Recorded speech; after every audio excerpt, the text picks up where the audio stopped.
Hey, it's Daniel here, and in this video we're going to talk about a critical concept with KPIs or key performance indicators, and it's what I call cause-effect KPIs. So if you're using KPIs in your business, you really should pay attention to this video and learn this lesson, because it will really change the game with how you work with KPIs in your business and how you actually utilize them to get results. So it's something I've actually really been learning a lot about in the last 2 years or so. It's something I wasn't fully aware of before, but I've just sort of really come to realize that this is very important, and this is really what it's about in a lot of ways. Obviously you can use KPIs without this, but this will really again change the game in terms of how you use KPIs specifically to drive results and get results and be more successful with your business. So I'm really excited to share this with you, and let's dive in. So again, this is called, what we're going to talk about is cause-effect KPIs. So cause-effect key performance indicators. And the objective of doing this, so the reason why we do this is to identify, this is what we're wanting to do, right? Identify, measure, and maintain high input on key drivers of performance, which is our desired output. So cause-effect KPIs, really we're looking at KPIs that either cause results to happen in your business or show the effect of what you're doing. There's a big difference. So again, in this video we're going to identify, or you're going to identify, measure, and then maintain high input. So that means high productivity or good strong action on the key drivers of performance. So the things that really drive results, so that's the cause in your business, provides desired output / results, right? So let me just really explain the concept for you, right? So basically, I'll hop over here. So basically, in any kind of business or anything you do, there are things that you actually do, like activities, actions you take that generate results. And then there's a lot of action you can take that does not really generate a result, or at least not the result / the output that you desire in your business. And most business owners, most entrepreneurs are not clear on this. They're not clear on what actually drives the results. What are the things that we can do that actually cause the desired effect, again, desired output, the results that we want. And they're certainly not measuring it. So most are not aware of it, and then certainly very few are actually measuring what the input is on those key drivers, every single day, every single week, every single month, every single year, right? Is it high, is it low? Where is our energy, where is our time, where are our resources going? But when you really sharpen the saw on this, and you get really, really focused with the way you work in your business, or your team works in your business, and with what you're doing, then obviously the effect, the result gets better, right? Because there's cause and effect always in anything. There's no accident or magic, it's cause and effect. So most, again, business owners don't understand this cause and effect in the business, and that's why they struggle to get results. So I'll talk more about that here, but first I want to show you how we arrive at these things. So I'll talk through it here with the examples, but basically what you want to ask yourself, so how you actually arrive at these KPIs, what are these KPIs in my business, is to ask these questions, right? So the first question is, what action drives results in my business? And the key thing here, the key word is action, right? So it must be controllable action. This is the distinction, because we're not looking to we want to make sure that we're actually understanding what is the action, right? Not the effect, because if we are looking at the effect that we want, and we're trying to do more of that effect, it doesn't work. We have to understand the actual action, the actual controllable action, the actual thing that you or your team can do, and nothing can prevent you from doing it really. You can do it, that actually drives results. So again, I'll walk through examples here. But that's the first question. And 80-20 rule applies. So you really want to narrow it down to 1 to 4 things, because there's plenty of things you could do, like action you can take, that could drive results, but that's not what we're looking to discover. We're looking to understand what are the 20% of things that produce 80% of the results. It's much better to focus on that and do that extremely well with really high productivity than spread yourself thin across things that, most of them they're not very effective. They don't really produce a lot of result. So usually it's just 1 to 4 things in a business. Usually it's like 2 or 3 things. So that's what you want to identify. Like, what are the key drivers of results? And I'll again walk you through the examples so you can understand what sort of things they are usually in a business.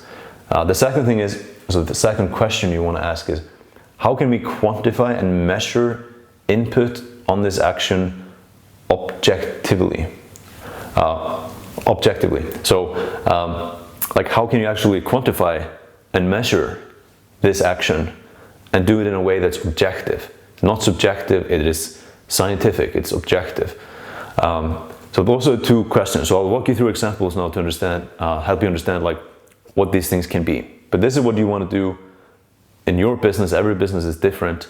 So you want to ask yourself these 2 questions, and then you can arrive at 1 to 4 things that you can measure in an objective way, your team's input on. Is it high? Is it low? How does it change? Week by week, month by month, and then you can catch yourself or the team if it's slipping, if it's going in the wrong direction, and correct it before it stays like that too long. Or you can actually improve it and optimize it, so that causes more of the effect that you want, which causes better results and your business to grow. So with the examples, right? So what you're looking to do in the first question here is, what action, controllable action, drives results in my business? Again, 1 to 4 things. These are some examples of those sort of things in a business. So obviously some of these might be the thing in your business as well. But costs, KPIs are usually things like ad spend. So how much money do you spend on ads? Obviously you're going to have KPIs around the ads as well, which the ads need to be within. So like you don't want to spend more on ads if it's not producing a good ROI or it's not producing the result you want. But if it is, if you got a system that works, then by spending more on ads, you usually will drive more results, right? You will have more of the effect that you desire, like revenue and profits. So you can see what those sort of things are in here. But yeah, so cost is really what it's about, and it's controllable action. Like, you can control the ad spend, right? You have control usually over that. You can just decide to spend more or run more advertising, right? So it's controllable action. Another controllable action is how many SKUs or how many products are live, like available for sale in stock. Of course, there's always things that can impact it and outside your control, but to a very large degree you have control over that. And by having more live SKUs, like more products available for sale, let's say you're selling on Amazon, private label, that usually means you get more of the effect that you want, which is usually like more revenue, more profit, things like that. So again, the SKUs need to be good and high quality, all that kind of stuff, but a primary like cause of results in a, let's say, physical e-commerce business is how many SKUs, how many products do you have for sale? It's really, that's a simple one, but you have control over that. Another example is email sent. So if you're doing like email marketing or outreach as part of sales, then how many emails do you send? Usually the more you send, I mean, there's a limit, upper limit and things, but usually, at least maintaining a certain level of email sent will really have a big impact on your results. Obviously, again, the quality of the emails, what it is, and things does matter, But this is something, assuming you're doing that properly, you can measure your input or the team's input on this key driver of results. Are we sending 2 emails a week, like we have defined that we want to do? So usually you'll have an idea of what is optimal, like where do you want to be at with something like that, like how many emails, for example, do you want to send each week? And you can define that, and then you can make sure you stick to that each week. And if not, you can see that, and usually if like you want to send, or it's optimal to send like 3 emails a week and you're sending 1 on average, then the results will not be as good as they could be. So you can troubleshoot. Another example is products developed. So like how many new products do you develop? Because it's applied to any business that sells products, but that would be another key driver of results in that kind of a business usually. So how many products did you build or develop, right? Free content. So if you're giving out free content as part of your marketing strategy, then that would be something you can measure, like how much, etc., how often. Stores open. So let's say you've got a brick and mortar business and you have physical locations. If you want to grow that business, most likely the number one way to do that is to open more stores, right? So you could measure that. Trade shows attended. So let's say you're like a manufacturer and a primary, now I'm just again hypothetical examples, but let's say you're a manufacturer and one of the primary ways you actually get new customers is through trade shows. Then attending more trade shows might be a good idea if you want to grow your business, right? Calls made. So if you're doing like sales calls or outbound calls or something, doing more calls probably leads to more revenue and profit. So this is assuming you have control over it. So if you don't control it, like let's say the calls you make are dependent on, let's say, ad spend, then that would not be a controllable like driver of results. Then the cost KPIs would be things that then lead to calls, which then lead to effect. But let's say you have control, you can just call more people, then increasing how many people you call or many businesses you call, which could be through more sales reps or something, but that's probably going to cost then.